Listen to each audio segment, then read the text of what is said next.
Okay चले। सब मुझे सुन सकते हैं clearly?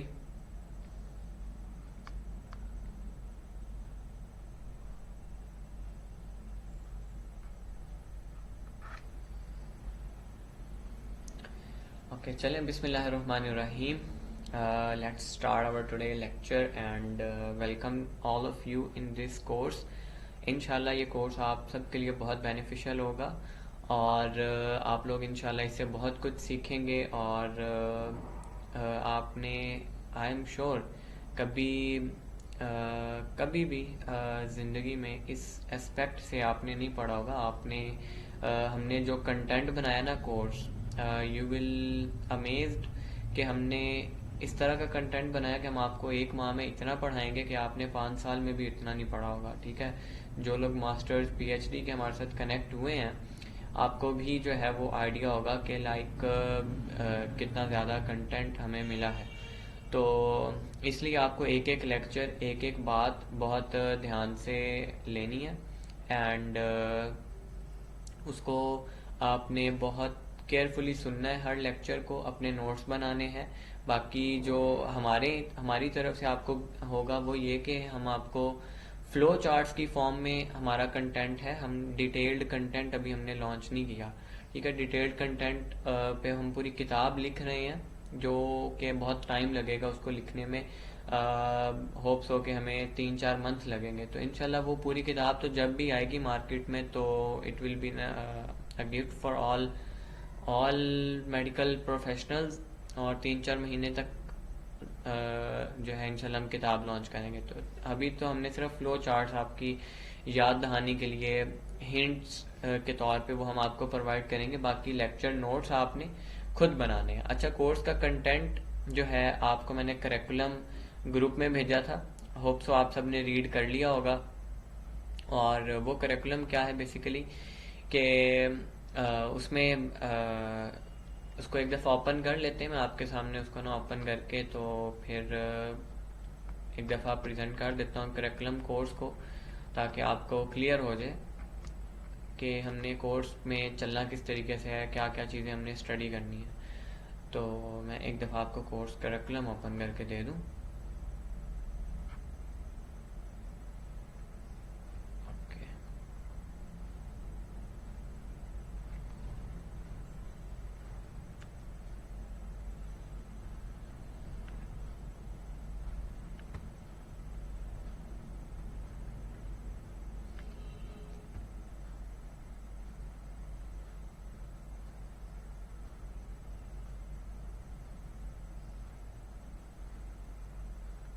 Diet and nutrition and let's open curriculum. Okay, curriculum आप सबके सामने अभी अपीयर हो जाएगा। ठीक है, एंड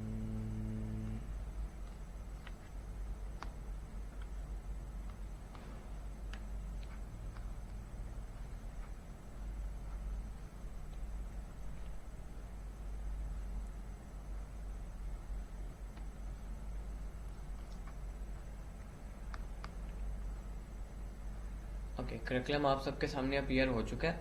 ठीक है, इसमें कोर्स ओवरव्यू देखें। इसमें हमने डाइट एंड न्यूट्रिशन पे कंप्लीट बात करनी है, ताकि हम energy medicine, modern medicine, eastern medicine, ये सारी चीज़ें इंशाल्लाह हम इसमें डिस्कस करेंगे। अच्छा, फ्रंट पे एक आयत टॉप पे मैंने लिखी है, कुलू वशरबू वला तुसरिफू, कि ये अल्लाह ताला ने कुरान मजीद में कहा कि खाओ और पियो मगर इसराफ ना करो। इंशाल्लाह इस पर बहुत डिटेल से हम बात करेंगे कि ये एक आयत कैसे हर चीज़ को डिफाइन करती है। इस एक आयत में पूरे जो प्रिंसिपल्स हैं डाइट एंड न्यूट्रिशन के, वो अल्लाह ताला ने बता दिए हमें। वीक 1 में पहली क्लास है हमारी, 20 नवंबर डेट लिखी हुई है। आज 20 नवंबर है, ओरिएंटेशन है आज सिर्फ। ठीक है, एंड इसके साथ हम कंसेप्ट ऑफ एनर्जी मेडिसिन आज ही स्टार्ट करेंगे। बाकी उसकी डिटेल्स हम इंशाल्लाह 22 नवंबर को कवर करेंगे। तीसरा लेक्चर हमारा 24 नवंबर को होगा, और जिसमें हम introduction to energy based medicine system and terminology समझेंगे।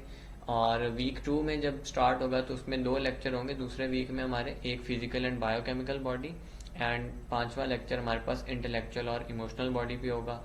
छठा लेक्चर हमारा स्पिरिचुअल बॉडी पे है। 7वां हमारा basics of diet and nutrition in energy medicine है और कंसेप्ट ऑफ बैलेंस्ड डाइट। ठीक है।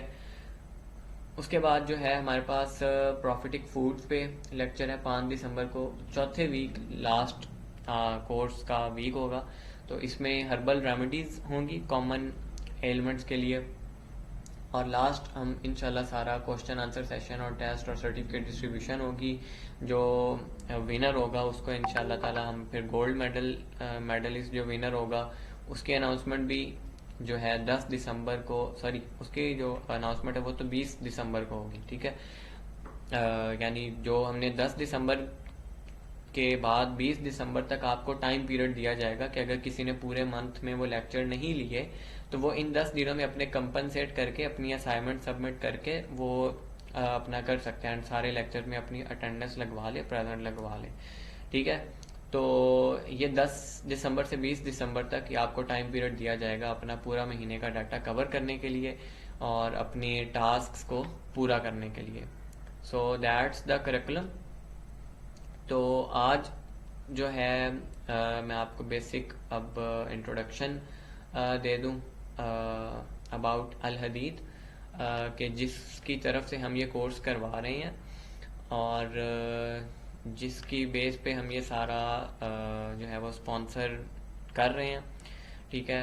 अल हदीद का मैं आपको थोड़ा सा इंट्रोडक्शन करवा दूं। अल हदीद का वन लाइनर मिशन मैं बात को कंक्लूड करूंगा, वो ये है कि our mission is to empower all Muslims in medical field, क्योंकि मैं खुद मेडिकल जो है वो असेसमेंट लास्ट पे टेस्ट होगा, ठीक है। अटेंडेंस आपकी अब हमारे पास आ गई है, जैसे आपने बता दिया ये हमारे पास अटेंडेंस आप सबकी आ गई है, ठीक है। तो अल हदीद का मैं मिशन आपको बता रहा था कि अल हदीद का जो मिशन है वो है कि हमने एक ऐसी कम्युनिटी बिल्ड करनी है कि जो के कॉम्पिटेंट हो। मतलब कि हम मुस्लिम्स जैसे गोल्डन एज के मुस्लिम्स थे, फिलोसफर्स थे, साइंटिस्ट थे, वैसे ही साइंटिस्ट वैसे ही फिलोसफर्स हम एग्जाम्पल्स क्रिएट करें, ठीक है। हम एक मिसाल दें पूरी दुनिया को कि स्टिल नॉलेज इज क्या कहते हैं, मिरास, इनहेरिटेंस कह लें कि इल्म मोमिन की मिरास है। हम ये इंशाल्लाह दिखाएंगे पूरी दुनिया को। तो ये हमारा मिशन है कि हमने इल्म के मैदान में एग्जाम्पल्स सेट करनी है, कॉम्पिटेंट बनाना है मुस्लिम्स को, और specifically because we are from medical field, तो हम मेडिकल फील्ड को इतना ऊपर लेके जाएंगे कि इंशाल्लाह हम अपना गोल्डन दौर दोबारा से लेके आएंगे। तो इसमें बहुत लंबा चौड़ा हमारा प्लान है, तो बट मैं शॉर्टली आपको बता दिया कि इन शॉर्ट जो है वो हमारा मिशन वन लाइनर ये है कि we want to make competent every Muslim. तो अल हदीद में हमारी अभी तक ये 5 ऑपरेशनल ब्रांचेज हैं जो आपके सामने अपीयर हो रही हैं। सबसे पहले तो हमारी स्किल्स डेवलपमेंट ब्रांच है जिसमें मेडिकल और आईटी डिपार्टमेंट है, ठीक है। मेडिकल डिपार्टमेंट में मतलब जैसे ये कोर्स है डाइट एंड न्यूट्रिशन का, इसी तरह मेडिकल डिपार्टमेंट में हमारे पास साइकोलॉजी के कोर्सेज होते हैं।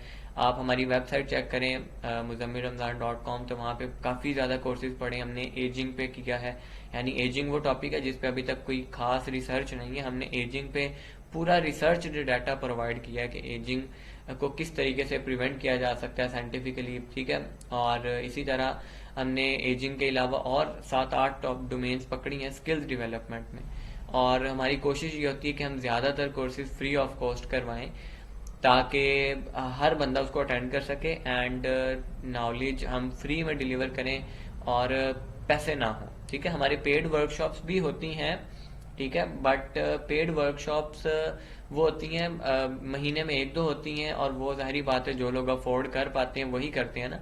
तो जाहिर बात है हमें भी एक सिस्टम चलाना है, तो उसके लिए हम पेड वर्कशॉप भी करवाते हैं, बट हमारे जो सबसे अमेजिंग कोर्सेज होते हैं वो हम फ्री ऑफ कॉस्ट ही रखते हैं ताकि हर एक तक जो है ना उसकी अप्रोच हो।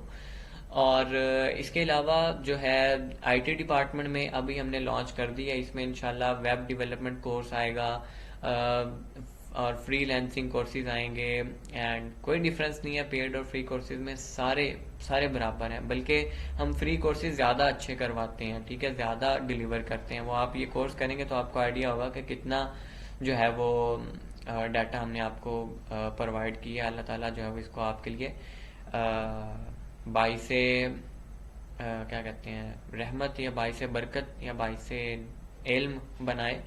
तो आईटी डिपार्टमेंट में भी मैं आपको अभी अनाउंस कर रहा हूँ कि इंशाल्लाह वेब डेवलपमेंट कोर्स आएगा, फ्रीलांसिंग के कोर्सेज आएंगे and a lot of courses. And उसके बाद जो है हमारे पास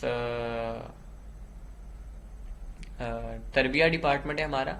ठीक है, तरबिया डिपार्टमेंट में हमारा जो है वो ज़ाहिरी बात है जो इस्लाम के तकाजे हैं उस बेस पे हमारे तरबिया कोर्सेज होते हैं। ठीक है, मेंटल कैपिटल अभी हमारा चल रहा है कि कैसे आईक्यू बढ़ना, मतलब इल्म की बेसिक्स पे, यानी फिलॉसफी जब आप पढ़ते हैं ना तो उसमें बेसिक चीज़ एपिस्टीमोलॉजी होती है कि व्हाट इज़ नॉलेज। तो ये नॉलेज क्या होता है, कैसे आता है, कैसे इंसान एक जाइंट बनता है नॉलेज की फील्ड में। तो ये मेंटल कैपिटल होता है कि हम कैसे दुनिया के सामने मिसाल सेट कर सकते हैं कि we are the ones who are leading the whole world through our minds. तो इस पे हमारा अभी कोर्स चल रहा है, फ्री ऑफ कॉस्ट है वो भी। ठीक है, बट वो हमारे सिर्फ मेंबर्स के लिए होता है, जो अल हदीद के मेंबर्स होते हैं ना, सिर्फ उनके लिए होता है तरबिया कोर्सेज, यानी जनरल नहीं होता। इसके अलावा हमारे अभी moral capital, financial capital, political capital, इन पे कोर्सेज आएंगे तरबिया में। पब्लिक डोमेन हमारी वर्कशॉप्स और सेमिनार्स हैं कि जिसमें हम पब्लिक के साथ इंटरेक्ट करते हैं। एक्टिविस्ट डोमेन है हमारी जो है वो जिसमें हम ये गजा वाली एक्टिविटीज़ और जो कॉमन इश्यूज होते हैं, आए रोज़ पाकिस्तान में कोई ना कोई इशू होता है ना, तो वो हम एक्टिविस्ट जो डोमेन है उसमें भी अपना रोल प्ले करते हैं। अभी हम सेव गज़ा कैंपेन के साथ भी एसोसिएटेड हैं। ठीक है, हमने गज़ा में एक्टिविटीज़ अपनी करवा रहे होते हैं, हम प्रोटेस्ट करवा रहे होते हैं। तो ऐसा नहीं है कि हम सिर्फ इल्मी तौर पे काम कर रहे हैं, हम प्रैक्टिकली भी मैदान में आपको नज़र आएंगे। हमारा मतलब अगर विजिट करेंगे तो हम आपको प्रोटेस्ट में, आपको सड़कों पे, आपको मस्जिदों में, आपको हर जगह नज़र आएंगे। एंड लास्टली हमारा लिव फॉर अदर्स प्रोजेक्ट है कि ये हमने टोटली इसको सेपरेट रखा हुआ है। लिव फॉर अदर्स नाम से आपको पता चल रहा होगा कि दूसरों के लिए ज़िंदगी जिए।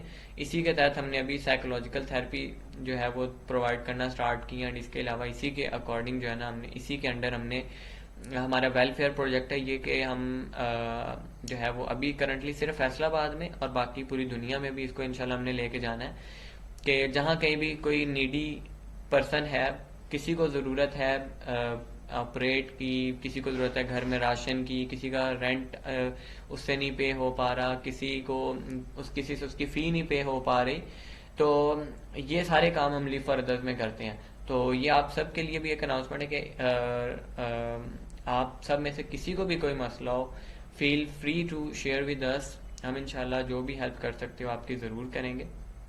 ये हमारा लिव फॉर अदर्स प्रोजेक्ट है। So these are the operational branches of Al Hadid, and now I want to say कि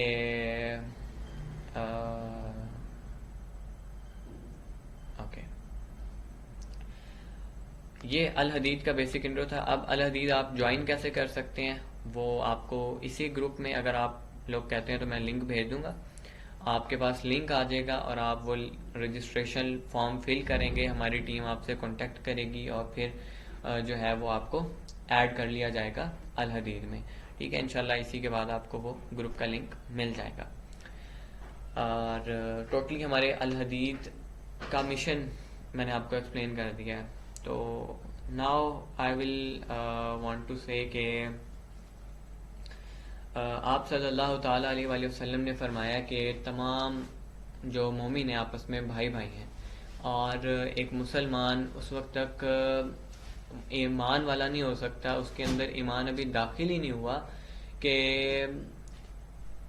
जिसको अपने लिए जो चीज़ पसंद है ना, वो अपने भाई के लिए अगर वो उसको वो चीज़ पसंद नहीं है ना, मीन्स कि अगर आप की ये डिमांड है कि मैं दुनिया में अच्छे से अच्छा कपड़ा पहनूं, मैं अच्छे से अच्छा इल्म हासिल करूं, और आप दूसरों को ये चीज़ दूसरों को ये चीज़ आप क्या कहते हैं प्रोवाइड नहीं कर पा रहे, या जो चीज़ आप अपने लिए पसंद करते हैं वो आप दूसरों को नहीं दे पा रहे, तो इट मीन्स कि ईमान अभी दाखिल ही नहीं हुआ। और आप सल्लल्लाहु अलैहि वसल्लम ने फरमाया कि जो मोमिन है, जो उम्मत मुस्लिमा है, ये एक जिस्म की मानिंद है। It is like one body, कि अगर किसी एक हिस्से में दर्द होता है, एक हिस्से में कोई तकलीफ होती है, तो पूरा जिस्म उससे मुतासिर होता है। तो इसी दर्द को अल्लाह ताला ने मुख्तलिफ इंसानों के अंदर रखा है, हम देखते हैं अल्लाह ताला ने मतलब अल्लाह ताला ने बहुत सारे लोग भेजे हैं जिनके दिल में ये दर्द होता है और वो पूरी नेशन को चेंज कर जाते हैं ना, कि एक मुफक्किर, एक मुजद्दिद खड़ा होता है, एक जो है वो दिल में दर्द रखने वाला कौम के लिए वो खड़ा होता है, और अल्लाह ताला उस एक के थ्रू पता नहीं कितनों को इंस्पायर करते हैं, और फिर अल्लाह ताला एक नेशन खड़ी करता है, एक पूरी सोसाइटी, एक पूरी ऑर्गेनाइजेशन खड़ी करता है अल्लाह ताला। तो I don't claim to be a leader या फिलोसफर या कोई कुछ भी, बट अल्लाह ताला ने इतना दर्द जो है वो, अल्लाह ताला का लाख लाख शुक्र है कि मेरे दिल में भी डाला। हमें भी ये दर्द से कुछ हिस्सा मिला कि हम अपने मुसलमान भाइयों का दर्द महसूस कर सकें, सेम उस तरह जैसे हम अपना दर्द महसूस करते हैं, हम अपने मुसलमान भाइयों को वो कुछ दे सकें जो हम खुद चाहते हैं कि हमें मिले। तो इसी के अकॉर्डिंग हमने सारी अपनी कैंपेन, सारी मूवमेंट स्टार्ट की थी कि हमें एक, अल्लाह ताला ने फरमाया कि अल्लाह ताला की राह में ऐसे लड़ते हैं मोमिन कि जैसे सीसा पलाई हुई दीवार है। तो वो इकट्ठा होना और मुश्किल में एक दूसरे के काम आना, एक दूसरे का दर्द महसूस करना और एक दूसरे की मदद करना, ये इस्लाम की खूबी है। ये इस्लाम की जो है वो सबसे खूबसूरत बात है कि हम एक दूसरे के ना मुश्किल में काम आने वाले लोग हैं, और इस चीज़ को ज़िंदा करना है हमें माशरे में, कि हमने एक दूसरे के काम आना सीखना है, एक दूसरे के काम आना है। जहाँ पे ज़रूरत होगी हमारे मुसलमान बहन को, भाई को, हमें उसके काम आना है, ताकि जो है वो एक हेल्दी मुआशरा क्रिएट हो, और ताकि जो है वो एक पॉजिटिव फिज़ा जो है वो कायम हो मुआशरे में। एक दूसरे का जब हम दर्द में, मुसीबत में काम आते हैं ना, तो उससे आपने देखेंगे कि एक दूसरे के लिए ना मोहब्बत बढ़ती है, और फिर इंसान सेफ फील करता है इन्वायरमेंट में ना। तो यही चीज़ है। तो इसलिए I would like to say कि मुझे आप सबसे मोहब्बत है, ठीक है। और आपको पता है कि जब आपको किसी से मोहब्बत होती है, आपको आप सब ने लाइक पेरेंट्स को ले लें या बहन भाई को ले लें या अपोजिट जेंडर में जो भी टीन एजर्स हैं, यंगस्टर्स हैं, तो ये एक स्टेज आती है हर एक इंसान में कि आपको जब भी किसी से मोहब्बत होती है तो आप उससे वैसे ही एक्सपेक्ट करते हैं उसका रिस्पॉन्स। यानी फॉर एग्जांपल आपने मैसेज किया तो आप एक्सपेक्ट करते हैं कि वो फौरन आपको जवाब दे। आप उसको, उसके लिए कुछ करते हैं तो आप एक्सपेक्ट करते हैं कि वो आपको कॉम्प्लीमेंट दे। अगर आप जिससे मोहब्बत करते हैं वो शख्स आगे से आपकी मोहब्बत का वो जवाब ना दे, तो आपको पता है ये चीज़ कितना ज़्यादा हर्ट करती है, ये चीज़ कितनी ज़्यादा तकलीफ देती है कि आपकी मोहब्बत का जवाब आपको वैसे नहीं मिल रहा, ठीक है। वो कहते हैं ना, एक तरफा मोहब्बत होती है। तो अभी तक तो लाइक ऐसे ही है कि मुझे एक तरफा मोहब्बत ही है आप सब से। तो बाकी जो लोग हमारे साथ अटैच होते हैं फिजिकली, आई डोंट नो, अल्लाह नोज के उनके दिल में भी जो है वो वैसे ही मोहब्बत पैदा होती है या नहीं। But I would want to say कि मुझे आप सबसे वैसे ही मोहब्बत होती है। जो लोग भी क्या कहते हैं हमारे कोर्सेज में आते हैं, हमारे साथ अटैच होते हैं, या जो नहीं भी अटैच होते हैं ना, तो मुझे उन सबसे वैसे ही मोहब्बत है जैसे मैं अपने सगे भाई से करता हूँ। और मुझे लिटरली जो है वो रोना आता है कि जब इंसान देखता है कि यार एक भाई है मेरा या एक बहन है, तो वो कैसे बगैर किसी पर्पस के जिंदगी गुजार रहा है और अपनी जिंदगी खराब कर रहा है। उसकी जिंदगी में कोई गोल नहीं है, and he is wasting all his energy and utilising his energy into into waste projects. मतलब पता ही नहीं होता कि जिंदगी किस डगर पे चल रही है, क्या जिंदगी का मकसद है, कैसे मैंने लेके चलना है, क्या गोल्स हैं मेरे। तो बहुत दुख होता है कि जब देखते हैं कोई मुसलमान भाई ये काम कर रहा है, कोई मुसलमान बहन ये काम कर रही है, तो जैसे पेन अपने बहन भाई के लिए होती है ना, वैसे ही मेरा दिल दुखता है कि जो है वो कोई जब अपनी जिंदगी जो है ना वो ऐसे ही ज़ाया कर रहा हो। तो इसलिए मैं भी आपसे यही जो है वो तवक्को करूँगा कि आप लोग भी वैसे ही जो है वो रिस्पॉन्ड करें, जैसे मैं अपने इंशाल्लाह मैं आपको जो कुछ जानता हूँ, जो कुछ सीखा है, पढ़ा है, सिखाया है, इंशाल्लाह बहुत दिल खोल के इंशाल्लाह आपको डिलीवर करूँगा।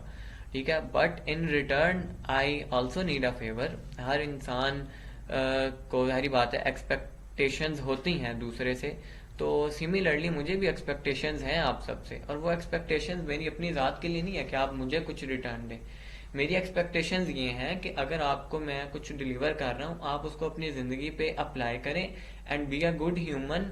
आप यकीन करें, मुझे इतनी ज़्यादा खुशी होती है कि जिसकी कोई इंतहा नहीं होती। ठीक है, आप में से जो लोग हैं लाइक जैसे जो क्लिनिकल स्किल्स सीखने आते हैं हमारे पास, तो जब भी कोई आप में से कोई प्रोडक्ट बनाता है, जब भी आप में से कोई क्या कहते हैं कोई इंस्ट्रक्टर के रोल पे आता है, तो मुझे बहुत खुशी होती है। और आपने क्या कहते हैं नोट भी किया होगा कि मैं आपको बहुत ज़्यादा अप्रिशिएट भी करता हूँ। तो सिमिलरली अगेन रिपीटिंग कि आपने रिटर्न मुझे नहीं कुछ देना मेरी ज़ात के लिए, मैं वो नहीं कह रहा कि आपने मुझे कुछ रिटर्न देना, आपने खुद एक अच्छा इंसान बनना है। फॉर एग्जाम्पल, आप अपने जब भाई को बहन को देखते हैं कि वो तरक्की कर रहा है, तो आपको कितनी खुशी महसूस होती है। ठीक है, तो मुझे वो खुशी चाहिए बेसिकली आपसे कि आप तरक्की करें, आप आगे बढ़ते जाएं। ये मैं एक्सपेक्ट करता हूँ आपसे, ये मैं कह लें कि फेवर मांगता हूँ आपसे। और दिल से दुआएं निकलती हैं कि जब कोई स्टूडेंट्स जो हैं वो बातों पे अमल करके और क्या कहते हैं अपनी ज़िंदगियां चेंज करते हैं और प्रैक्टिकली इन होते हैं अपनी जो है वो फील्ड में, और प्रैक्टिकली जो है वो कुछ करके दिखाते हैं। तो होप सो कि आपको बात क्लियर हुई होगी। What I want to say कि आपने वेस्ट नहीं करना अपने टाइम को, मेरी एफर्ट्स को, हमारी पूरी टीम के एफर्ट्स को, अपनी अपनी एफर्ट्स को भी वेस्ट नहीं करना। ठीक है, अगर आप को अल्लाह ताला ने हमारे साथ जोड़ा है तो अल्लाह ताला के यहाँ तुक्के नहीं है। ठीक है, अल्लाह ताला के यहाँ हर चीज़ प्री प्लान्ड होती है, कोई पत्ता भी अल्लाह ताला की मर्जी के बगैर नहीं हिल सकता। तो आप लोग हमारे साथ जुड़े हैं तो फॉर अ पर्पज़ जुड़े हैं। ठीक है, कोई बड़ा पर्पज़ है जिसको अचीव करने के लिए हम सब इकट्ठे हुए हैं। तो आप वो बड़ा पर्पज़ यही है कि आप कॉम्पिटेंट बने, आप अपनी फील्ड में माहिर बने, आप तरक्की के जो है वो स्टेप्स अबूर करते जाएं। आप जो है वो अच्छे से अच्छा फिजिशियन, अच्छे से अच्छा टीचर, अच्छे से अच्छा इंस्ट्रक्टर, अच्छे से अच्छा इंसान बनते जाएं। ये जो है वो क्या कहते हैं उसको बेसिकली रिक्वायर्ड चीज़ें हैं आपसे। तो that was all about today. आज इंशाल्लाह हम पढ़ेंगे इंट्रो, तो हम करेंगे एनर्जी मेडिसिन का, और फिर एंड पे हम क्वेश्चन आंसर्स लेते हैं जो भी क्वेश्चन आंसर हुआ। Okay, let me open file.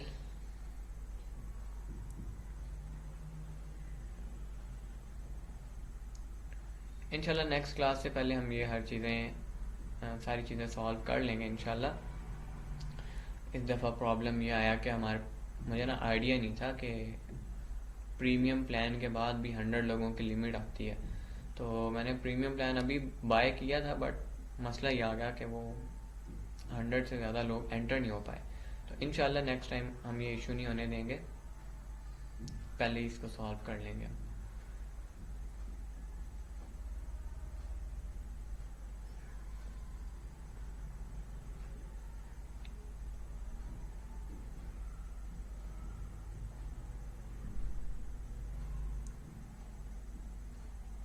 एक मिनट, जस्ट मैं फाइल ओपन कर रहा हूँ, अभी कर लेता हूँ फाइल ओपन। ओके,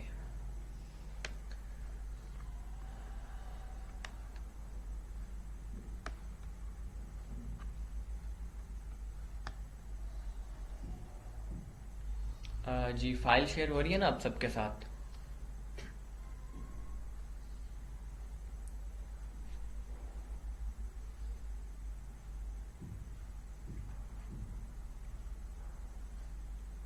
ओके, सो पहला लेक्चर है हमारा आज डाइट एंड न्यूट्रिशन के हवाले से, एनर्जी मेडिसिन का इंट्रोडक्शन। ठीक है, तो first of all energy medicine क्या होती है ये आप समझ लें। एनर्जी मेडिसिन वो टाइप ऑफ ट्रीटमेंट है कि जिसमें जो है वो हम पेशेंट की बॉडी को ही यूज़ करते हैं फॉर हीलिंग। मीन्स के बॉडी की इम्यूनिटी को एक्टिवेट करना कि वो खुद अपने आप को ठीक करे, ये एनर्जी मेडिसिन होती है। ये मैंने बहुत सिंपल वर्ड्स में आपको बताया। अगर मैं आपकी इसको प्रॉपर डेफिनेशन बताऊं, वो भी आप अगर नोट डाउन करना चाहें, तो एनर्जेटिक मेडिसिन और bio energetic medicine is the practice of assessing and correcting health issues by the way of body's energy system, allowing the body's own immune system to do its normal healing work. Okay, तो ये है energy medicine की basically definition. Again repeat कर देता हूँ, energy medicine is the practice of assessing firstly and correcting health issues by the way of body's energy system, allowing the body's own immune system to do its normal healing work। ठीक है, ये जो है वो energy medicine की definition है। ठीक है, अब एनर्जी मेडिसिन की जो बेसिस है ना, बेसिकली वो ट्रेडिशनल और अल्टरनेटिव मेडिसिन में तो बहुत पुरानी है। मतलब आज से हज़ारों साल पहले की ये इसकी बुनियाद रखी गई है। एनर्जी मेडिसिन कोई न्यू चीज़ नहीं है। ठीक है, तो इसमें ज़्यादातर जो तरीकाकार है ना, यानी जो ज़्यादा सिस्टम बॉडी का हम यूज़ करते हैं, वो electrical system of the body है। ठीक है, मिसाल के तौर पे इसको मॉडर्न मेडिसिन भी एक्सेप्ट करती है। जैसे ईईजी हम करवाते हैं ना, ये ब्रेन एक्टिविटी को मेजर करने के लिए। ठीक है, ईईजी हम करते हैं, ये इलेक्ट्रो जो हम ब्रेन की वो स्टडी करने के लिए करते हैं ना, तो इलेक्ट्रिकल एक टेस्ट है ये EEG, it is energy medicine. ठीक है, और इसी तरह हम जो ईकेजी करते हैं हार्ट की इलेक्ट्रिकल प्रॉपर्टीज़ को मेजर करने के लिए, ये भी एनर्जी मेडिसिन की एक टाइप है। ठीक है, तो पिछले 50 साल के अंदर अंदर ना, पिछले 50 साल में ये चेंज आया बेसिकली कि एक आपने देखा होगा पिछले 50 साल के अंदर अंदर ना दोबारा से वो हर्बल मेडिसिन और नेचर और डाइट और न्यूट्रिशन और लाइक जो भी कम्प्लीमेंट्री थेरेपीज हैं, अकुपंक्चर, हिजामा, कपिंग थेरेपी, इन सब की तरफ ट्रेंड शिफ्ट हुआ ये पिछले 50 साल के अंदर अंदर।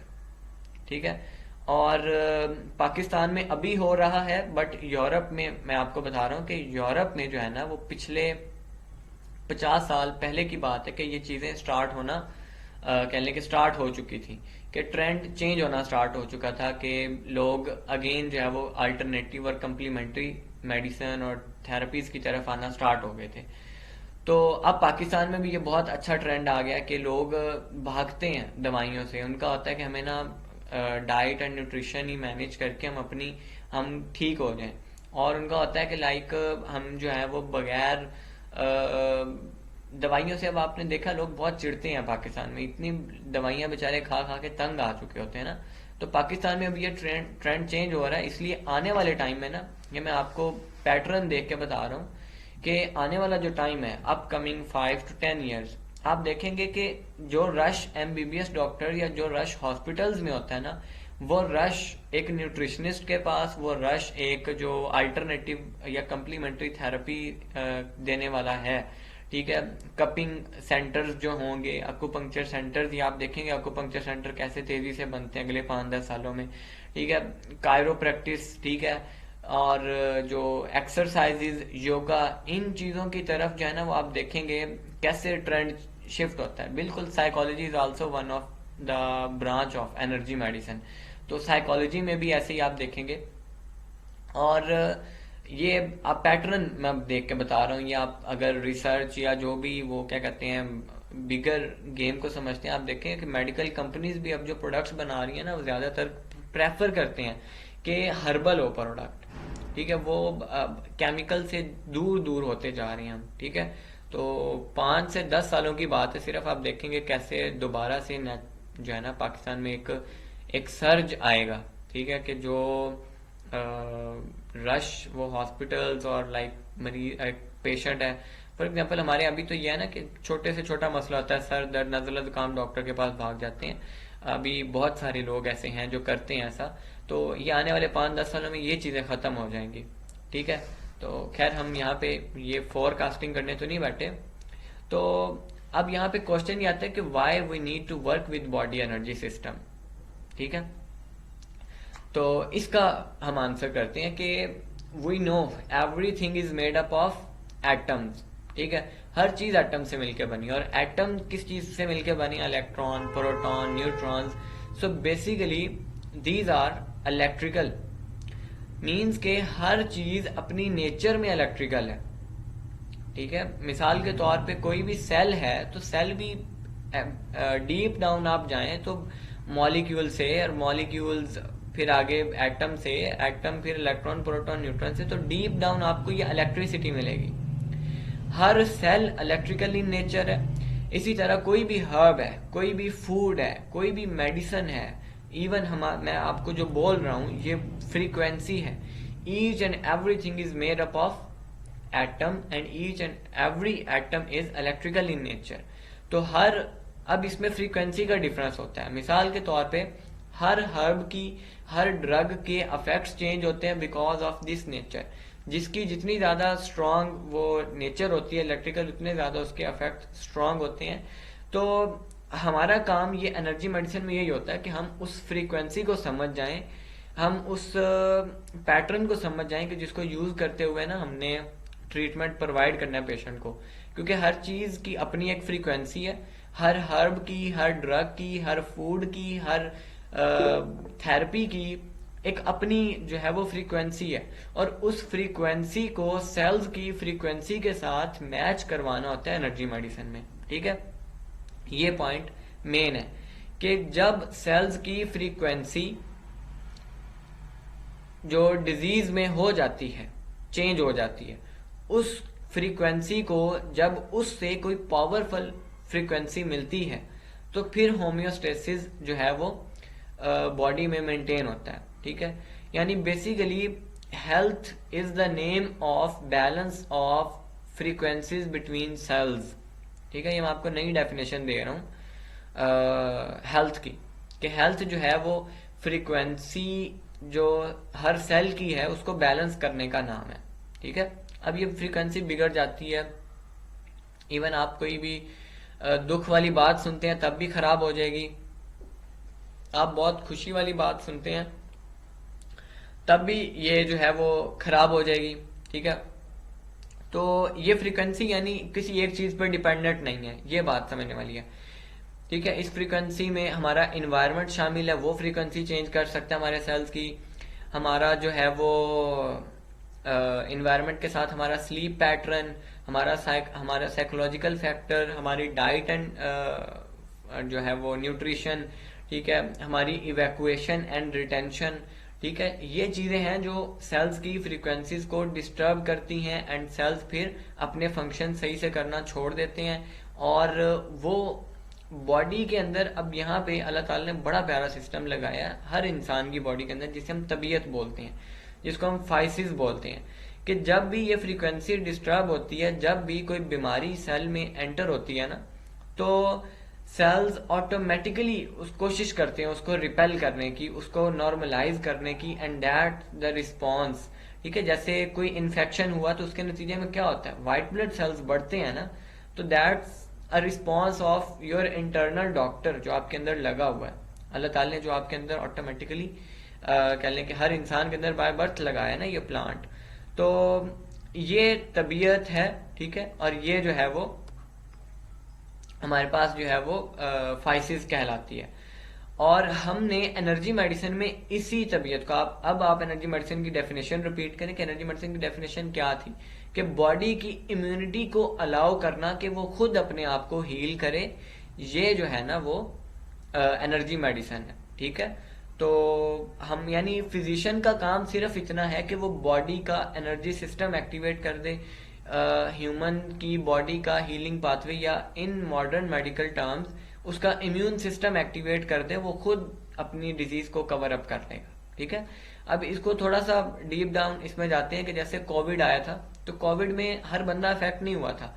जिन लोगों की तबीयत वीक थी, जिन लोगों की इम्यूनिटी वीक थी ना, वो अफेक्टेड हुए थे, और जिन लोगों की इम्यूनिटी स्ट्रांग थी वो अफेक्ट नहीं हुए थे। तो इट मींस कि कोई भी इन्फेक्शन, कोई भी जर्म आपको तब तक बीमार नहीं कर सकता जब तक आपकी इम्यूनिटी स्ट्रांग है।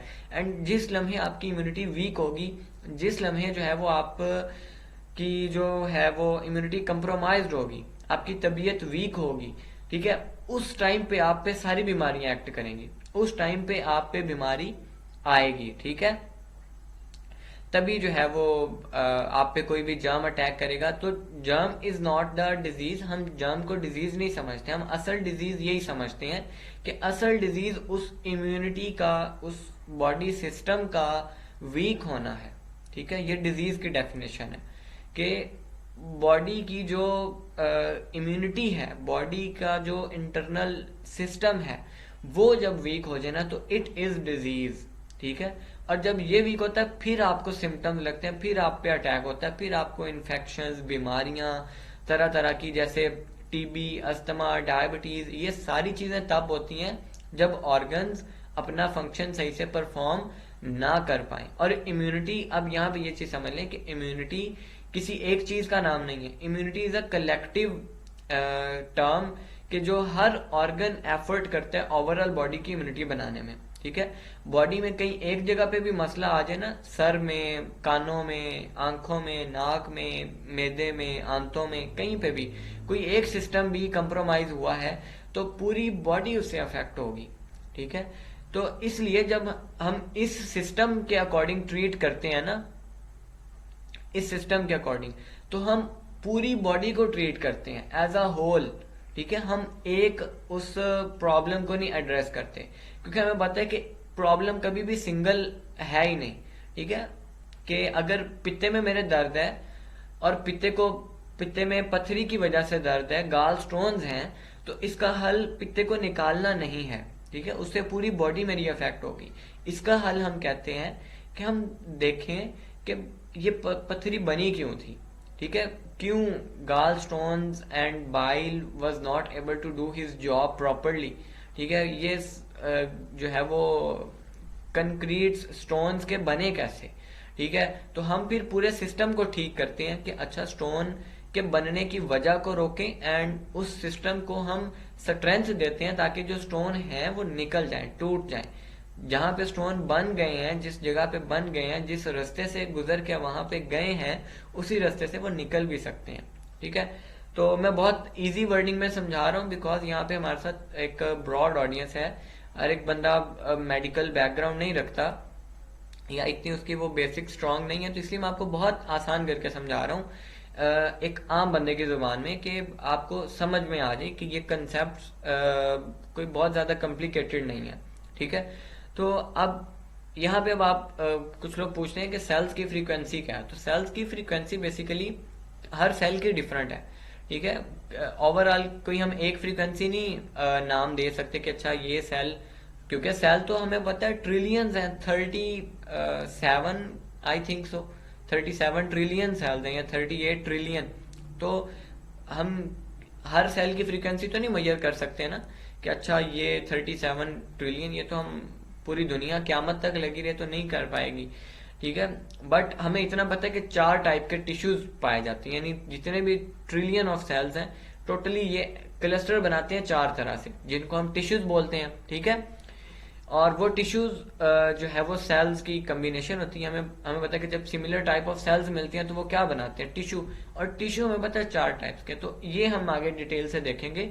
हर टिश्यू की एक अपनी फ्रीक्वेंसी है, nervous tissues, connective tissues, muscular tissues and epithelial tissues, और इन टिश्यूज से ही ऑर्गन बनते हैं, ठीक है। बहुत सिंपल मैकेनिज्म है ना कि जब 2 या 2 से ज्यादा तरह के टिश्यू मिल जाते हैं तो they make up an organ. For example heart है, तो heart is majorly made up of muscular tissues but it has also nervous tissues in it, ठीक है। नर्वस सिस्टम भी प्रेजेंट है वहां पे, जो मस्कुलर सिस्टम के अलावा जो क्या बोलते हैं ग्लैंडुलर सिस्टम, वो भी इन्वॉल्व है, ठीक है। एपिथेलियल टिश्यूज भी इन्वॉल्व है।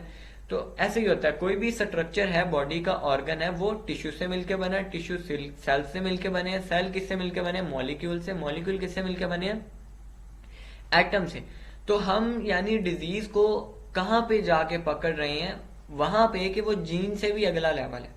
अभी तक मॉडर्न मेडिसिन जेनेटिक तक पहुंची है, जेनेटिक्स में भी, यानी अभी तक तो ये हमें आना कि जेनेटिक जो डिजीजेज है उनका ट्रीटमेंट नहीं है, ठीक है, और जेनेटिक्स पे कोई खास जो है वो स्टडी अभी तक नहीं हुई। तो इस सिस्टम की खासियत ये है कि ये बीमारी को वहां पे जाके पिक कर रहा है कि जहां से बीमारी एक्चुअल में स्टार्ट हो रही है ना, बहुत डीप डाउन जाके, कि मॉडर्न मेडिसिन में एंड जो बाकी सिस्टम्स है ना, वहां पे बीमारी को पकड़ा जाता है ऑर्गन के लेवल पे। हम यहाँ पे टिश्यू, सेल से भी बहुत नीचे जाके बीमारी को पकड़ रहे हैं कि एक्चुअल में प्रॉब्लम वहां से स्टार्ट हुई है, ठीक है, और उसको ठीक करते हैं। वहां से जब ठीक होता है ना, ऑटोमेटिकली सेल्स ठीक होते हैं, सेल्स ठीक होते हैं तो टिश्यूज ठीक होते हैं, टिश्यूज ठीक होते हैं तो ऑर्गन ठीक होते हैं, ऑर्गन ठीक होता है तो ऑर्गन सिस्टम ठीक होता है, और ऑर्गन सिस्टम ठीक होता है तो एक ह्यूमन हेल्दी कहलाता है, ठीक है। तो होप सो कि आपको ये कंसेप्ट समझ आया होगा। अब एनर्जी मेडिसिन ये सारी जो बातें कर रहे हैं, अब आपको ये ना लगे कि ये सारी लाइक मैं अपने से बातें कर रहा हूँ या ये लेमैन बातें, ऐसा नहीं है। ये जो है एल्बर्ट आइंस्टाइन का आपके सामने पहला कोट शो हो रहा है कि it is possible there exist human emanations that are still unknown to us, do you remember how electrical currents and unseen waves were laughed at, the knowledge about man is still in its infancy। ठीक है, ये Albert Einstein का coat है कि ये possible है कि बहुत सारी चीजें हमें अभी तक ह्यूमंस के बारे में नहीं पता। और वो फिर मिसाल भी दे रहे हैं कि जब इलेक्ट्रिकल करंट्स की इन्वेंशन हुई थी, अनसीन वेव्स की, तो इसका कैसे मजाक उड़ाया गया था। और फिर वो उन्होंने लास्ट बहुत प्यारी बात की है कि अभी तक जो हमारा इल्म है ना इंसान के बारे में, वो अभी ऐसे इन्फेंसी स्टेट में है। इन्फेंट आपको पता है किसको बोलते हैं? जो अभी बच्चा है, छोटा, ठीक है, 3 साल तक का। तो यानी अभी हमारे पास सिर्फ इतना का नॉलेज है एक ह्यूमन के बारे में कि वो इन्फेंसी स्टेज पे है। और why work with body energy system में जो है ये सेमोन डी किरलियन, ठीक है, 1900 से 1980 का ये साइंटिस्ट है। वो ये कहते हैं कि all living organisms emit field. जो हमने कहा ना कि हर चीज एटम से मिलकर बनी है, हर सेल की एक अपनी फ्रीक्वेंसी है और उसका अफेक्ट है एक दूसरे अपने सराउंडिंग्स पे। तो अब इसमें एक स्ट्रिंग थ्योरी जो है वो आप में से शायद बहुत सारे लोग वाकिफ हों स्ट्रिंग थ्योरी से, जो कि पार्टिकल फिजिक्स की आई थिंक एक ब्रांच है, ठीक है। तो स्ट्रिंग थ्योरी भी यही कहती है कि everything is made of टिनी strings of energy, ठीक है, और each with its own unique frequency, ठीक है, ये स्ट्रिंग थ्योरी। अब स्ट्रिंग थ्योरी पे अब मसला ये है ना कि हम इसको मेडिकल में नहीं फिट कर पाए, ठीक है। मसला यहाँ पे है कि बायोलॉजिस्ट जो है वो फिजिक्स के बातों को फिट नहीं कर पाए। तो स्ट्रिंग थ्योरी तो ये क्लियर कर दिया उसने, बहुत ये मुझे मजे की थ्योरी लगती है कि स्ट्रिंग थ्योरी ने ये एनर्जी मेडिसिन वाला ना पजल वैसे ही सॉल्व कर दिया। उन्होंने सिंपल प्रूव कर दिया कि हर चीज एनर्जी से जो है वो मिलके बनी है, एनर्जी की टीनी स्ट्रिंग से, और हर एक की अपनी फ्रीक्वेंसी है। अब इसमें ना ये समझे आप, बॉडी में ये 3 डोमेन्स है, प्री डोमिनेंट रेगुलेटिंग डोमेन्स है। एक जो है वो हमारे पास डोमेन आती है इलेक्ट्रोमैग्नेटिक, जो ईएम लिखा हुआ है ना, electromagnetic. Second thing is electrical and third thing is biochemical. कि एनर्जी मेडिसिन में ना हम इन 3 चीजों पे काम करते हैं। हर सेल के अंदर ये तीनों एनर्जीज पाई जाती हैं, इलेक्ट्रोमैग्नेटिक, इलेक्ट्रिक एंड बायोकेमिकल। अब यहाँ पे मैं आपको एक बड़ा मजे का एक्सपीरियंस करवाने लगा। जो लोग भी बैठे हैं, आप लोग ना अपने हाथों को इस तरीके से पास लेके आए। ये मैं आपको इलेक्ट्रोमैग्नेटिक वो फील करवाने लगा हूँ कि दिस एनर्जी एक्चुअली एग्जिस्ट। हाथों को बस आपने करीब लेके आना है अपने, ठीक है, जोड़ना नहीं है, करीब लेके आना है, ठीक है। और आहिस्ता आहिस्ता करीब और दूर आप करें, and you will feel like जिस तरह मैग्नेट एक दूसरे को वो अट्रैक्ट करते हैं ना, तो आप देखेंगे आपके हाथ एक हाथ दूसरे हाथ को अट्रैक्ट करेगा, ठीक है। और ये बहुत मजे का एक्सपीरियंस है। आप ये इसको जो है वो करके देखें अभी मेरे साथ आप, ठीक है। हाथों को जोड़ें एंड दूर लेके जाएं। जोड़ना मतलब टच नहीं करना, करीब लेके आए और दूर लेके जाएं। ठीक है, स्लोली स्लोली आप 5-6 दफा करें and you will feel an immense electromagnetic force कि आपके हाथ एक दूसरे को कैसे अट्रैक्ट कर रहे हैं मैग्नेट की तरह। ठीक है, आप सबने फील किया इसको। अब इसको ज्यादा स्ट्रॉन्ग करने का क्या तरीका है वो भी मैं आपको बताता हूँ। आप हाथ ऐसे शेक करें, ठीक है, हाथ शेक करने के बाद अब ऐसे दोबारा करें। ठीक है, अब आपको ये उससे भी ज्यादा स्ट्रॉन्ग फील होगी ये इलेक्ट्रोमैग्नेटिक फोर्स। तो अब यहाँ पे मजे की बात यह है कि इस फोर्स को साइंस कैसे समझेगी। इस फोर्स को, ये जो हाथों के दरमियान ये जो अट्रैक्शन हो रही है, हम इसको किस साइंटिफिक इंस्ट्रूमेंट से देखेंगे कि इस फोर्स की नेचर क्या है, how we will feel this force. ठीक है, हीट भी फील होगी आपको, एक वो मैग्नेट की तरह की एनर्जी फील होगी। तो ये कैसे साइंस कैसे इसको समझेगी। ठीक है, एक चीज तो साइंस तो बेसिकली जो चीज फिजिकल रेल्म में है ना उसको स्टडी करने का नेम है ना। तो ये इस चीज को साइंस अभी तक नहीं समझ पाई ना कि ये कैसे है। हाँ, इस पे मैं आपको एक बुक रेकमेंड करूंगा at the end of course. मैं आपको पूरी एक बुक लिस्ट भी प्रोवाइड करूंगा जो हम आगे पढ़ेंगे भी आगे, साइंटिफिक बेसिस भी, कि साइंस में ये चीजें प्रूव हम कर सकते हैं। ठीक है, कि ये जो इलेक्ट्रोमैग्नेटिक है ये कोई नॉन साइंटिफिक बात नहीं है। ठीक है, आप साइंस क्या चीज का नेम है कि एक्सपीरियंस करने का नेम है ना, कि आप एक सिर्फ लिखी पढ़ी बात पे यकीन ना करें, आप प्रैक्टिकल करके देखें कि वो है वाकई या नहीं। तो प्रैक्टिकल आप करके देखें ये हाथों में कितनी आपको फोर्स फील होगी। ये वो फोर्स है जो मैं कह रहा हूं कि जो पहली टाइप है इलेक्ट्रोमैग्नेटिक। अब ये हाथ है, ये ऑर्गन है। ठीक है, अब ऑर्गन किससे मिलके बने हैं, टिश्यू से, और टिश्यू किससे मिलके बने हैं, सेल्स से। तो ये जो फ्रीक्वेंसी निकल रही है एक हाथ के सेल्स से दूसरे हाथ के सेल से, ये एक दूसरे को क्या कर रही है, अट्रैक्ट कर रही है। तो ये इलेक्ट्रोमैग्नेटिक फोर्स है। हर सेल दूसरे सेल को ऐसे ही इंटरनल, आप देखें, आप अब इमेजिन करें कैसे स्टमक और लीवर बातें कर रहे होंगे, कैसे इंटेस्टाइन्स और स्मॉल इंटेस्टाइन लार्ज इंटेस्टाइन्स आपस में वो गुफ्तगू करते होंगे, तो कैसे ये एक दूसरे को अट्रैक्ट करते होंगे। तो इट इज वेरी क्या कहते हैं, इंटरेस्टिंग टू नो कि कैसे बॉडी वर्क करती है। ये फोर्स इलेक्ट्रोमैग्नेटिक ना, ये इसका मैं आपको एक प्रैक्टिकल करवाया, इसमें और बहुत सारी चीजें इंशाल्लाह आगे डिटेल से पढ़ेंगे। और दूसरी चीज जो है वो इलेक्ट्रिक है। ठीक है, इलेक्ट्रिकल एनर्जी। ठीक है, इलेक्ट्रिकल एनर्जी इज बेसिकली जो हमारा नर्वस सिस्टम है ना वो है। हमें पता है कि पूरा नर्वस सिस्टम चलता ही इलेक्ट्रिसिटी की सिनेरियो पे है ना, वायरिंग है पूरी नर्व्स की बॉडी में। ठीक है, तो इस पे जो है वो आपको इलेक्ट्रिकल नेचर का पता चलेगा कि जैसे हम देखते हैं ना कि वो हमारी कोनी अक्सर जो एल्बो गलत तरीके से हिट हो जाए किसी ऑब्जेक्ट के साथ तो करंट फील होता है ना। तो वो जो करंट है वो बिकॉज ऑफ जो नर्व है वो गलत टच हो जाती है, पिंच हो जाती है एंड सडनली वो फील लाइक करंट। ठीक है, तो वो इलेक्ट्रिकल नेचर का सबूत है हमारे पास। और ये तो यानी साइंस, ये साइंटिफिक साइंस ने ही बताया कि neurons are electrical in nature. और तीसरी चीज बायोकेमिकल। ठीक है, अब बायोकेमिकल जो है ना ये बायोलॉजी में आ जाता है, जो हमारे जो डाइट एंड न्यूट्रिशन में आ जाता है। जो हम खाते पीते हैं उससे जैसे ब्लड बनता है, ब्लड में न्यूट्रिएंट्स होते हैं। ठीक है, केमिकल्स होते हैं ना।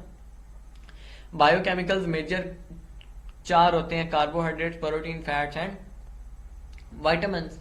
ठीक है, तो इसमें फिर आगे वो डिफरेंट डिटेल्स हैं वो इंशाल्लाह हम देखेंगे। तो ये तीसरी टाइप है, यानी human body is totally made up of these 3 things, electromagnetic, electrical and biochemical. ठीक है, तो मेरा ख्याल है आज के लिए इतना काफी है। इसमें बहुत ज्यादा आगे डिटेल्स हैं, हम इंशाल्लाह आगे इसको ना बहुत डिटेल से स्टडी करना हमने एक एक चीज को। तो अब यहाँ पे ये एनर्जी मेडिसिन जो है, जैसे मैंने आपको ये 2 यहाँ पे साइंटिस्ट के वो दिखाए ना, क्या बोलते हैं उसको, कोट्स। अभी आगे जो है अल्बर्ट आइंस्टाइन का एक और भी कोट आएगा, मैं अभी आपको ना इसमें वो दिखाता हूँ ओपन करके नेक्स्ट स्लाइड। ठीक है, ये ऊपर आ गई। ठीक है, ये आपके पास नेक्स्ट स्लाइड आ गई। ठीक है, अल्बर्ट आइंस्टाइन का कोट है, डॉक्टर सेवली यूरकोस्की का कोट है, एंड देन उसके बाद ये हमारे पास एनर्जी मेडिसिन जो है वर्सेस करंट मेन स्ट्रीम। ठीक है, एक ओवरव्यू है। ठीक है, एंड बायो एनर्जेटिक टेस्टिंग का कंसेप्ट है, एंड फिर जो है ये हमारे पास टोटल 4 चीजें आएंगी। ये सबसे मजे का कंसेप्ट ये है, इंशाल्लाह बहुत क्लियर होगा आपका। एंड साइंटिफिक बेसिस फिर हम पढ़ेंगे। ठीक है, एनर्जी मेडिसिन की। और उसके बाद आपकी जो असाइनमेंट टास्क है फर्स्ट लेक्चर के रिलेटेड वो। तो ये बेसिकली आज इंट्रो हमने की है, फर्स्ट लेक्चर प्रॉपर, यानी अभी नेक्स्ट जो लेक्चर है वो होगा। ठीक है, तो अब हम क्वेश्चन आंसर्स की तरफ आ जाते हैं कि कोई भी क्वेश्चन है तो अब बारी बारी मैं आपसे लूंगा। आप जिन्होंने क्वेश्चन करना है आप हैंड रेज कर दें, मैं बारी बारी सबको कॉल कर लूंगा, तो बारी बारी हम क्वेश्चन लेंगे। ठीक है, एक मिनट मैं ज़रा स्टॉप शेयरिंग कर लूँ। एंड इसमें भी हम जो है वो ब्लैक स्क्रीन आए ताकि हमें कमेंट्स जो है ना वो प्रॉपर नज़र आए। ओके, आप सिंपल जस्ट आपने अपने हैंड रेज करने, मैं आपको खुद बारी बारी कॉल कर लूँगा। ठीक है, गूगल मीटिंग पे। और जो यूट्यूब पे मौजूद हैं आप लोग भी ऐसे धड़ धड़ काइंडली क्वेश्चन ना भेजिएगा। ठीक है, आप जो है वो मैं वन बाय वन करके यानी आपके क्वेश्चन एड्रेस करता हूँ। पहले हम मीट जो गूगल मीट पे हमारे साथ मौजूद हैं उनके हम ले लें ज़रा, क्या बोलते हैं उसको, क्वेश्चन, और फिर हम यूट्यूब पे मौजूद लोगों के लेते हैं इंशाल्लाह। अब मैं एक मिनट, आप कैसे मैं करूँ कि ब्लैक स्क्रीन करनी पड़ेगी ताकि मुझे कमेंट्स आपके नज़र आए। ब्लैक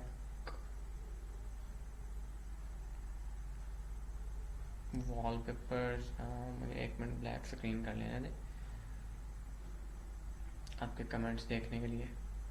हाँ, अब आपके कमेंट्स मुझे नज़र आ रही हैं, इसको ज़रा फुल स्क्रीन कर लें।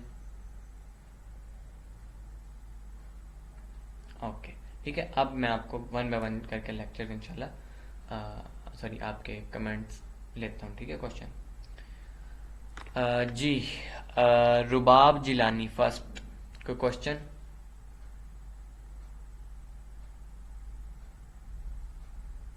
टोटली बस 5 सेकंड वेट करेंगे। Next, Athar Saeed question.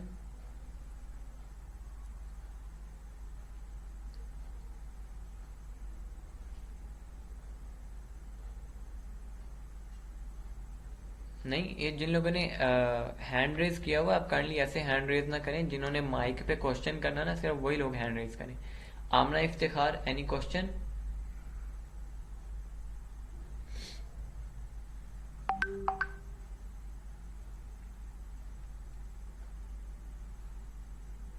आमना इफ्तिखार, एनी क्वेश्चन। ओके, तो हैंड क्यों रेज किया हुआ है? काइंडली हैंड ना रेज करें। जिन लोगों ने क्वेश्चन करना है सिर्फ आप लोग हैंड रेज करें, बाकी लोग ना हैंड रेज करें। जाहिद जहान क्वेश्चन।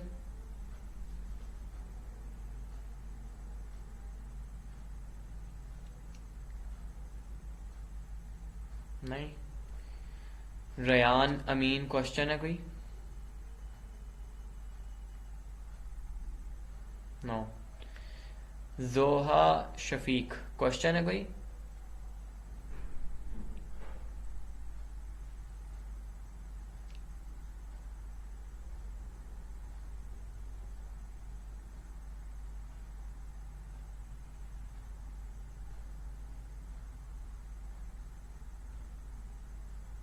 जोहा शफीक, एनी क्वेश्चन?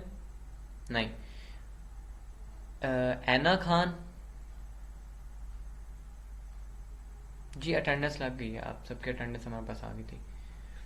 ऐना खान क्वेश्चन? नो। आसिफ कुमार कोई क्वेश्चन है? नहीं। मोहम्मद महमूद, फैसल, एक मिनट आई थिंक सो एक प्रॉब्लम ये है कि आप अपना माइक ओपन नहीं कर पा रहे। सॉरी सॉरी, मेरी अपनी मिस्टेक थी, आपका मैंने माइक की पे प्राइवेसी लगाई थी जी। अब Faisal, any question? Hello hello hello, अस्सलाम वालेकुम। जी जी, वालेकुम अस्सलाम। सर खैरियत से हैं? अच्छा, इनका शॉर्ट ये है कि हम जो कोर्स कर रहे हैं और एनर्जी से मुतालिक जो आपने आज डिस्कशन की, हम्म। तो अच्छी डिस्कशन थी। अच्छा, इसमें होम्योपैथिक सिस्टम के अंदर तो ये बहुत सारी चीजें पहले से मौजूद है। और हमारे पास खास तौर और स्पेशली मेरी कुछ अपनी जो रिसर्च हैं उसके अंदर ये जो खास तौर से कि जो कार्डिक मसल्स जो आपके न्यूरॉन्स बना रहे होते हैं वो इलेक्ट्रिक पल्सेस के साथ होते हैं। और वो काइंडली क्वेश्चन पे आए डायरेक्ट। अब आप देख रहे हैं ना बहुत ज़्यादा क्वेश्चन, आप क्वेश्चन पे आए डायरेक्ट। अच्छा, क्वेश्चन तो सर एज सच नहीं है कोई इतना खास कोई। ठीक है, आप कैरी ऑन करें। Okay, thank you.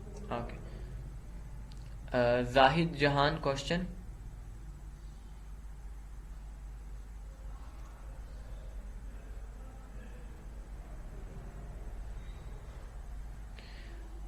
Ryan Amin question.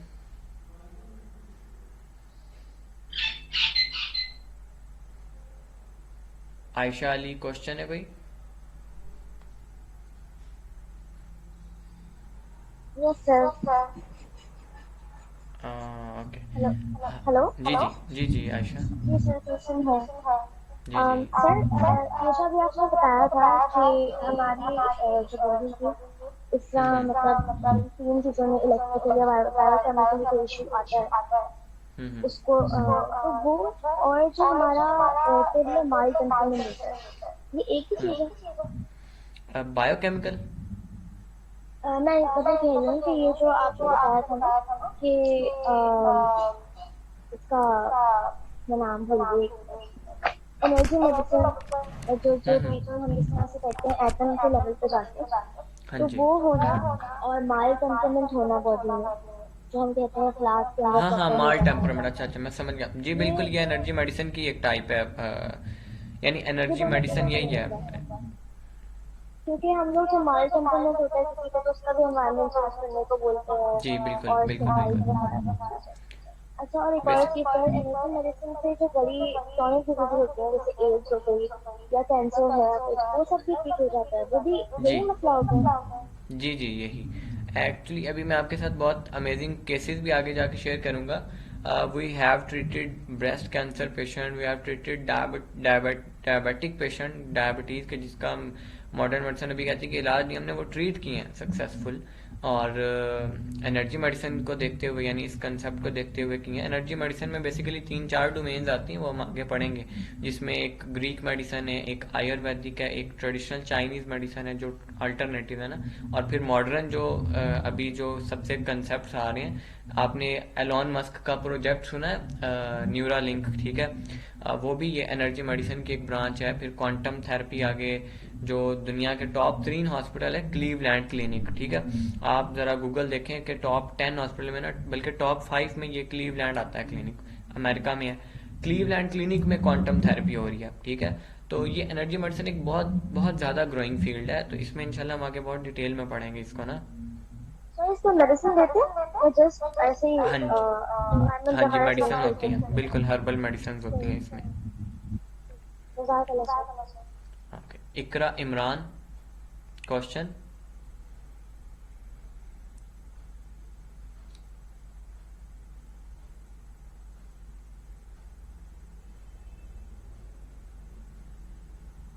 Iqra Imran any question? चले नेक्स्ट।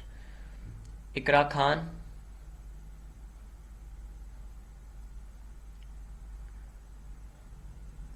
ओके। हदीका हारून। अस्सलाम वालेकुम सर, मेरा वालेकुम क्वेश्चन ये था कि जैसे हम एनर्जी मेडिसिन में पढ़ते हैं कि हम इम्यून सिस्टम को ही बूस्ट करते हैं बेसिकली, कि वो अपना वर्क परफॉर्म करे ताकि कोई भी डिजीज़ है वो रिकवर उससे हम कर सकें। लाइक अगर हम फ्लू की बात करें तो उसमें ये होता है कि मतलब वो एक मतलब डिफेंसिव मैकेनिज्म है बेसिकली, कि जो इन्फेक्शन हो रहे थे उसके अगेंस्ट फ्लू मतलब एक रिकवरी के लिए होता है, ठीक है? लेकिन उसके ऊपर जब हम फार्मास्यूटिकल मेडिसिन ले रहे होते हैं तो वो तो उस मैकेनिज्म को स्टॉप करवा देता है। तो इस रिलेशन को हम कैसे मतलब एक्सप्लेन करेंगे कि जो एनर्जी मेडिसिन है और जो फार्मास्यूटिकल मेडिसिन हैं इनका मतलब अपोजिंग रिएक्शन भी हो सकते हैं, या मतलब हमें लग रहा होता है कि वो रिकवरी के लिए हम ले रहे हैं लेकिन वो हमारे लिए हार्मफुल हो रहा होता है actually. That's a good question, but इसको इंशाल्लाह हमने आगे पढ़ना है, energy medicine versus current mainstream. तो ये आगे आपका आंसर मिल जाएगा आपको इंशाल्लाह। Okay okay, alright, thank you sir. Okay next. Azmina.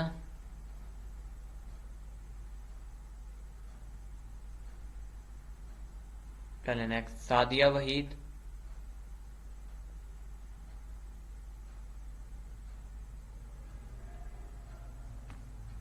Asif Kumar,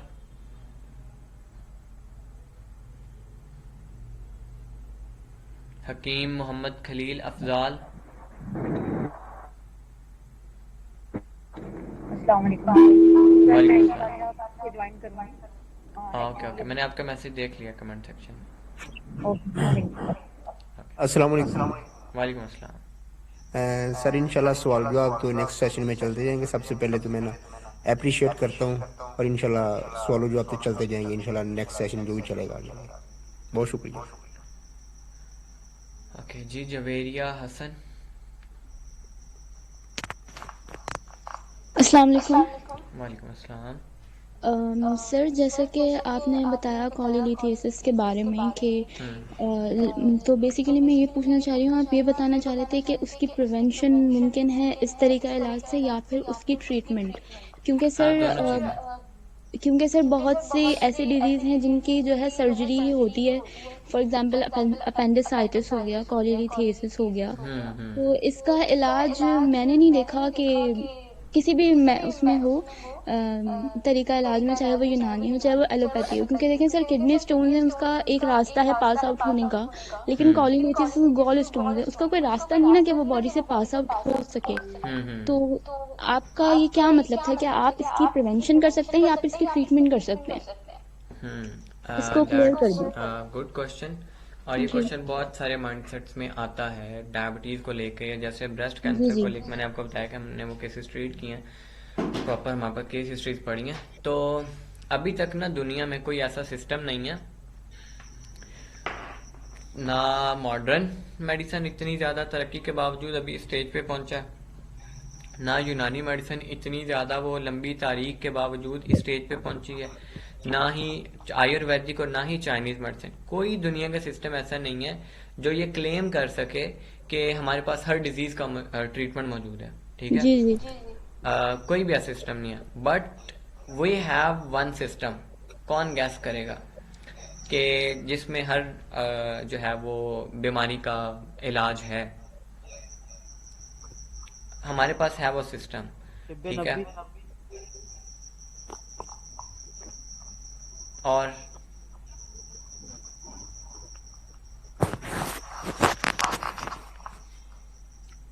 चले मैं ही आंसर कर देता हूँ। आप अगर सही बुखारी में ना तिब का बयान खोलें, पहली हदीस आपको ये मिलेगी कि अल्लाह ताला ने कोई बीमारी ऐसी नाजिल नहीं की जिसका इलाज उसके साथ ना भेजा हो। तो ये हमारे पास सिर्फ यानी बीइंग अ मुस्लिम हमें ये सिखाया गया है कि हर डिजीज का इलाज किया जा सकता है। ये सिर्फ मुसलमानों के पास है और मुसलमान ये क्लेम कर सकते हैं क्योंकि उन्हें अल्लाह ने बताया। और लाइक ये किसी स्कॉलर की बात होती, किसी क्या कहते हैं और शख्स की बात होती तो हम इस पे गौर करते भी ना। हमारे नबी ने कहा है। ठीक है, ये काइंडली माइक म्यूट करें अपने। किसके माइक ओपन है? मैं एक मिनट खुद ही म्यूट कर लूँ, डिस्टर्बेंस ऐसे बहुत आती है। ओके,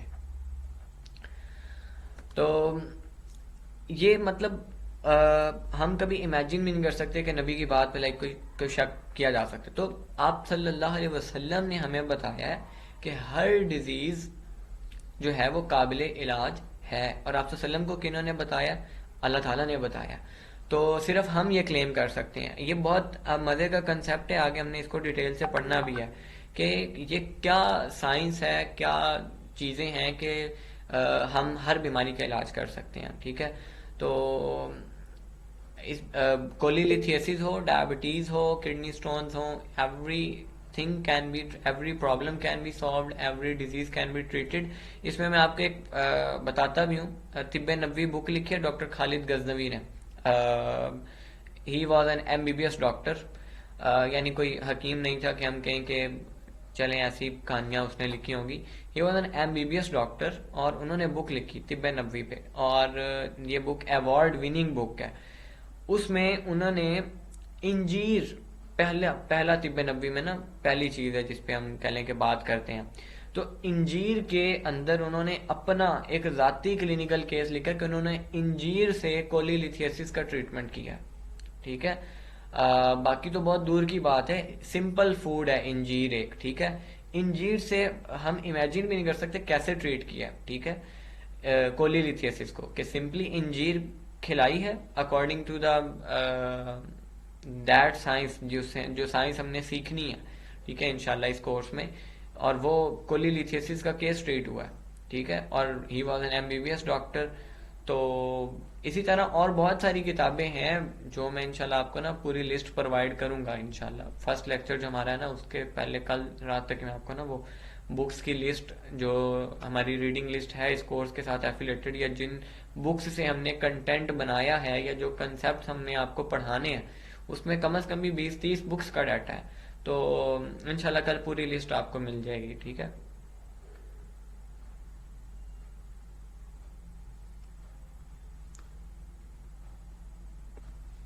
ठीक है, 9:24 हो गए। अब जो यूट्यूब पे हमें लाइव देख रहे हैं, आप में से अब किसी ने क्वेश्चन करना है तो आप ड्रॉप करें कमेंट सेक्शन में।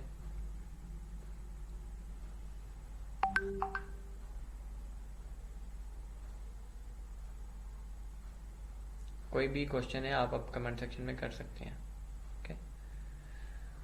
हाँ,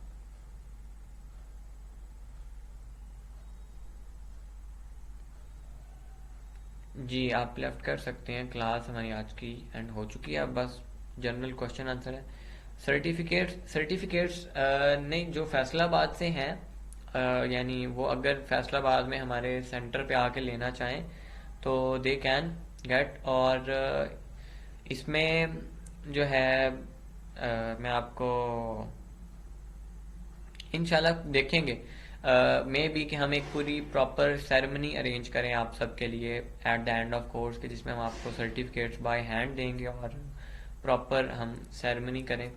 तो इंशाल्लाह प्लान तो मेरा यही है कि अगर हमारे जो है वो, अगर आपकी तरफ से मुझे रिस्पांस अच्छा आता तो इंशाल्लाह हम सेरेमनी करेंगे, हार्ड फॉर्म में सबको सर्टिफिकेट देंगे, शील्ड्स भी जो जिनकी अच्छी परफॉर्मेंस होगी, एंड और बहुत सारे गिफ्ट्स हमने अनाउंस किए हैं। तो इंशाल्लाह सेरेमनी होगी, ठीक है। वो हम एंड पे ना वोटिंग करेंगे, देखेंगे अगर 100+ लोग विलिंग हुए आने के लिए सेरेमनी में, तो फिर हम इंशाल्लाह सेरेमनी करेंगे, बाय हैंड आपको देंगे। बट 100 से कम हुए तो फिर जो है ना हम फिर हम आपको ऑनलाइन ही प्रोवाइड कर देंगे। ये जो भी सर्टिफिकेट के रिलेटेड क्वेश्चन था ऑप्सो आपका एड्रेस हो गया होगा। एंड असाइनमेंट आपने मुझे डॉक्यूमेंट फॉर्म में देनी होगी, जो भी आपकी असाइनमेंट आपको दी जाएगी ना वो आपने डॉक्यूमेंट फॉर्म में सबमिट करनी होगी। वो आपको ना एक लिंक दिया जाएगा, वहाँ पे अपलोड करनी होगी आपने।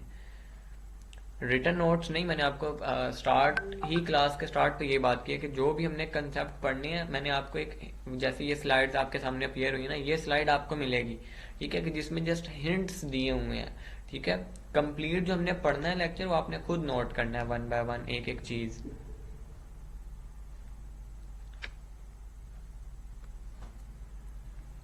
ठीक है। चले हम YouTube पे भी लाइव स्ट्रीमिंग को एंड कर रहे हैं, और इधर से भी मैं देख लेता हूँ कमेंट सेक्शन में कोई क्वेश्चन है तो वी शुड एड्रेस। जी, इनहेरिटेड डिजीजेस को भी ट्रीट किया जा सकता है, वी कैन ट्रीट। जेब नजीर, क्या क्वेश्चन है आपका? आपने कहा ना kindly answer my question, what your question is.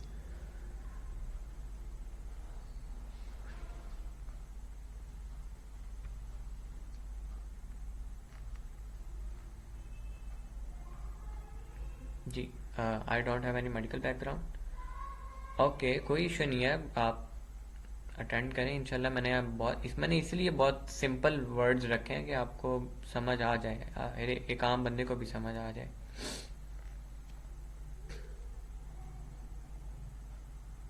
Ji, hypertension, depression, anxiety सब कुछ ट्रीटेबल है। इसमें बहुत गहराई है। मैंने आपको बताया कि आप सल्लल्लाहु अलैहि वसल्लम की जब हमारे पास हदीस आ गई है ना, तो हमारे लिए ये खुशखबरी है, अनाउंसमेंट भी है कि we can treat every disease.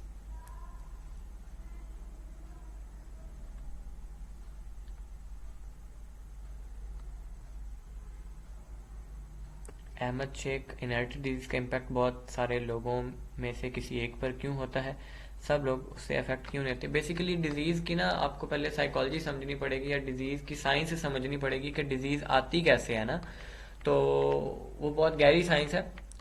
अल्लाह ताला, ये हम इंशाल्लाह मैं आपको बहुत डिटेल में पढ़ाऊंगा डिजीज आती कैसे है और इसका क्या ट्रीटमेंट है ना, ये इंशाल्लाह बहुत डिटेल से हम पढ़ेंगे। तब आपको समझ में आ जाएगा कि अच्छा डिजीज को ट्रीट कहाँ से करना है, कहाँ से जो है ना वो शिफा।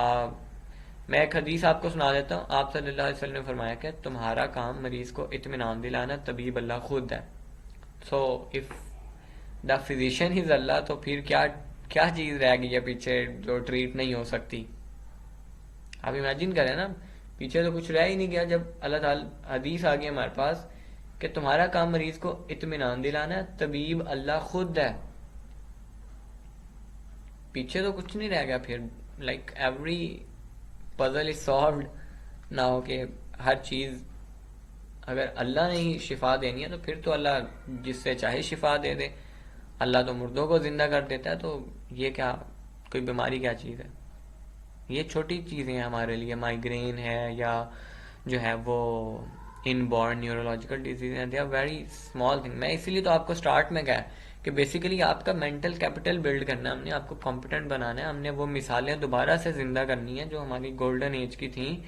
सबसे पहले उसमें हमें साइकोलॉजी अपनी अपनी तोड़नी पड़ेगी ना कि we can treat every disease अल्हम्दुलिल्लाह, ठीक है। और ये बात हमें हदीस में मिली है और हमें एक्सपीरियंस से पता चली है और हमें जो है वो किताबें पढ़ के पता चली कि जी हाँ हर डिजीज का ट्रीटमेंट हो सकता है। Difference between homeopathic, eastern medicine and energy medicine. Basically energy medicine मैंने आपको उसकी डेफिनेशन बताई है कि इसमें क्या होता है कि हम इम्यूनिटी को अलाउ करते हैं कि वो खुद अपने आप को ठीक करे। अब कोई भी सिस्टम है जो इस बेस पे ट्रीट कर रहा है वो एनर्जी मेडिसिन कहलाएगा, चाहे वो होम्योपैथिक है, चाहे वो आयुर्वेदिक है, चाहे वो यूनानी है, चाहे वो चाइनीज है, चाहे वो मॉडर्न साइंस ही है, चाहे वो न्यूट्रिशन डाइट के थ्रू हम सिर्फ ट्रीट कर रहे हैं, ठीक है। तो एनर्जी मेडिसिन एक बहुत बड़ी टर्म है और ये बाकी सारी कह लें कि हमारे पास उसकी ब्रांचेस कह लें, ठीक है। और होम्योपैथिक और बाकी में डिफरेंस है, बहुत ज़्यादा डिफरेंस है। होम्योपैथिक में आप रॉ फॉर्म में मेडिसिन यूज़ नहीं करते और आप जो है वो इम्यूनिटी बेस्ड ट्रीटमेंट नहीं करते। It is actually a science which was कह लें कि explained by Samuel Hahnemann, I think so ये नेम था इनके, वो होम्योपैथिक के बानी का। और इसमें सिम्टम्स के अकॉर्डिंग ट्रीट किया जाता है। तो ये तो, और इसमें ये प्रॉपर आई बिलीव कि इसमें बहुत सारी कमियां हैं, बट इसका बेनिफिट ये है कि इसका ना वो नहीं है, साइड इफेक्ट्स नहीं होते इतने ना। मतलब ये कि जिस तरह हम अगर मॉडर्न मेडिसिन हैं बहुत पोटेंट ड्रग्स होती हैं, लाइक अगर एक एंटीबायोटिक ले रहा है और वो थोड़ी सी भी ज़्यादा डोज ले लेगा या ज़्यादा अरसे तक ले लेगा तो ही और शी कैन डिवेलप जॉन्डिस, ठीक है, उसको जॉन्डिस हो जाएगा, उसको और बहुत सारे मसाइल हो जाएंगे। यानी एक दवाई लेते हैं तो नए मसले में गिरफ्तार हो जाते हैं। तो उस सेंस में तो होम्योपैथिक एक अच्छा ऑप्शन है, बट हमारे पास as a Muslim, as a वैसे भी हमारे पास उससे 1000 दर्जे बेहतर ऑप्शंस हैं। हमने क्यों अल्कोहल बेस्ड ड्रग्स की तरफ जाना है या हमने क्यों जो है वो केमिकल वाले तरीके की तरफ ही जाना है। हम इंशाल्लाह ऐसा सिस्टम समझेंगे, ऐसी चीज़ें डिस्कवर करेंगे कि जो बहुत बेहतर है हर सिस्टम से, होम्योपैथिक से, एलोपैथिक से, ईस्टर्न मेडिसिन से, ठीक है। तो हमारा तो मोटिव वो है कि हमने वो चीज़ें समझनी है, ठीक है। मतलब हम इन चीज़ों को खाते में नहीं लाते कि होम्योपैथिक या जो है वो क्या कहते हैं ईस्टर्न मेडिसिन, ये इन चीज़ों की अपनी वर्थ है, अपनी वैल्यू है, हर सिस्टम अपनी जगह पे यूनिक है, हर एक की अपनी इम्पोर्टेंस है। बट जो हमने कंसेप्ट और जो मैं आपको समझाना चाह रहा हूँ ना वो ये है कि हमने वो गोल्डन एज वाले दोबारा से वो दिमाग पैदा करने हैं, ठीक है।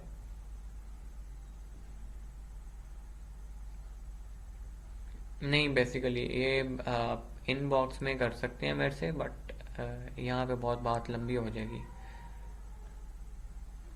जी। चलो ठीक है, इंशाल्लाह मिलते हैं नेक्स्ट सेशन में। तब तक के लिए जो है वो अल्लाह हाफिज़। Energy medicine basically boosting immunity, एक सेंस में आप कह सकते हैं सिर्फ इम्यूनिटी को बूस्ट नहीं करना होता, बाज़ जगह पे बेसिकली आप टर्म यहाँ पे यूज़ करें होम्योस्टेसिस की। Energy medicine is all about homeostasis. Okay, चले, अल्लाह हाफिज़। दुआ में याद रखिएगा, अपना ख्याल रखिएगा।